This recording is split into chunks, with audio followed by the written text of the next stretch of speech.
नमस्कार दोस्तों, स्वागत है आपका एम्पैथ के लिए मोटिवेशन के सीरीज़ के इस एपिसोड में। मेरा नाम है राजीव, ये है राजीव कोचर लाइफ मंत्रा।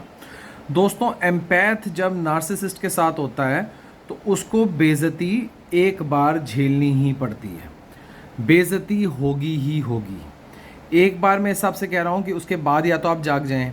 आप कई सालों से झेल रहे हैं तो बेइज्जती तो आपको झेलनी ही पड़ेगी। बेइज्जती आपकी होगी ही होगी।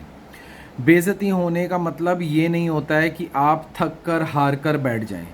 बेइज्जती होने का मतलब ये नहीं होता कि आप सब कुछ छोड़ दें।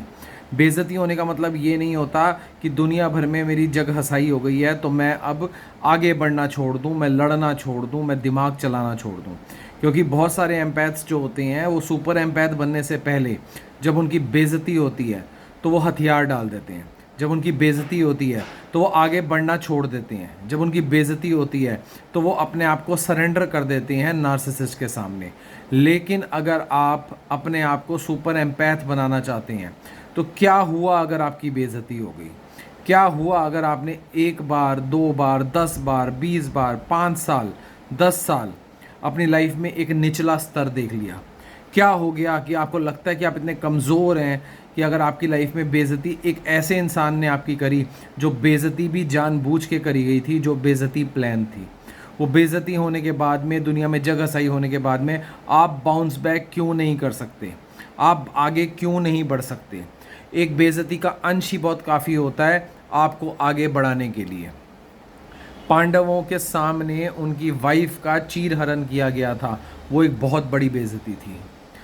श्री राम के सामने उनकी वाइफ को रावण उठा के ले गया था, ये एक बहुत बड़ी बेइज्जती थी। पर इन बेइज्जती का बाद में क्या हुआ?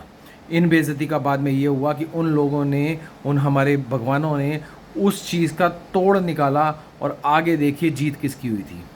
उसी तरीके से आप बेइज्जती सहते हुए आ रहे हैं, आप तिरस्कार सहते हुए आ रहे हैं, आप गाली गलौज सहते हुए आ रहे हैं, आप परेशान होते हुए आ रहे हैं। उसका मतलब ये नहीं है कि आप हथियार डाल दो, उसका मतलब ये नहीं है कि आप पीछे रह जाओ, उसका मतलब ये नहीं है कि आप रुक जाओ। उसका मतलब ये है कि अपने अंदर एक पेशेंस की पावर को बढ़ाओ, अपने अंदर एक स्ट्रॉन्ग पावर को बढ़ाओ, अपने आप को स्ट्रॉन्ग करो, अपने आप को आगे बढ़ाना है। जो मर्जी हो जाए, बेइज्जती हुई है उस बेइज्जती का बदला लिया जाएगा। बेइज्जती हुई है उस बेइज्जती का जवाब दिया जाएगा। बेइज्जती हुई है उस बेइज्जती का मुंह तोड़ जवाब दिया जाएगा और वक्त आने पर जवाब दिया जाएगा। और बेइज्जती का जवाब दिमाग से दिया जाएगा, बाजुओं से नहीं।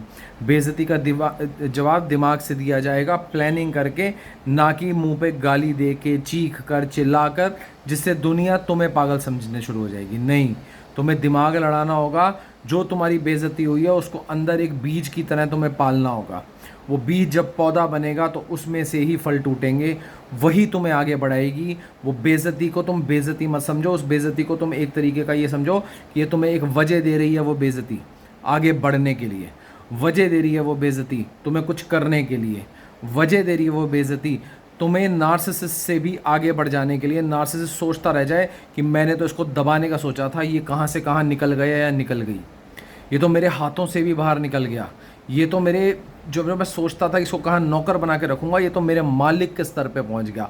और ऐसा तभी हो सकता है जब आप बेइज्जती का जवाब उसी वक्त ना दें और बेइज्जती को मन में पालें।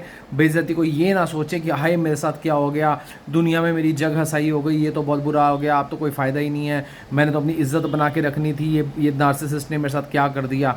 नहीं, वो बेइज्जती को अपने गुस्से में कन्वर्ट करो और उस गुस्से को अपनी मेंटल पावर में कन्वर्ट करो। अपना दिमाग चलाओ, अपने आप को स्ट्रांग बनाओ। छोटी छोटी बेइज्जतियाँ जब तुम नार्सिसिस्ट के साथ हो तुम्हारी होंगी, तुम्हारा तिरस्कार किया जाएगा, तुम्हारी बेइज्जती की जाएगी, तुम्हें तड़पाया जाएगा, तुम्हें परेशान किया जाएगा। पर वो बेइज्जती ही तुम्हारी आधारशिला बननी चाहिए। वो बेइज्जती ही तुम्हें आगे लेके जाएगी, वो बेइज्जती ही तुम्हें आगे बढ़ाएगी। क्योंकि वो बेइज्जती तुमको वजह दे देगी लड़ने की, वो बेइज्जती तुमको वजह दे देगी आगे बढ़ने की।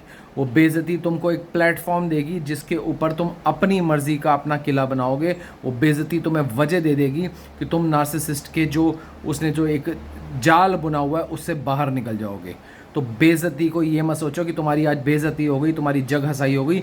इसका मतलब ये नहीं है कि तुम अपने हथियार डाल दो। इसका मतलब ये नहीं है तुम नार्सिसिस्ट के सामने सरेंडर कर दो और अपने जीवन के 50 साल वहाँ ख़राब कर दो। इसका मतलब ये नहीं है कि तुम एक कीड़े की तरह उसके नीचे लगे रहो। इसका मतलब ये है कि दिमाग लड़ाओ, आगे बढ़ने का सोचो, तरक्की करने का सोचो, नार्सिसिस्ट को पीछे छोड़ने का सोचो, तरक्की करते जाओ करते जाओ करते जाओ, जब तक वो बेइज्जती का जो बीज तुम्हारे अंदर है, जब तक वो एक पेड़ ना बन जाए और एक पेड़ बन के उसमें ऐसे ऐसे फल आए कि तुम ऐसी तरक्की कर जाओ, ऐसी तरक्की कर जाओ कि नार्सिसिस्ट तुम्हारी शक्ल ताकता रह जाए कि तुम कहाँ थे, उसने तुम्हें कहाँ पहुँचाया था और तुम कहाँ निकल गए। ध्यान रखना।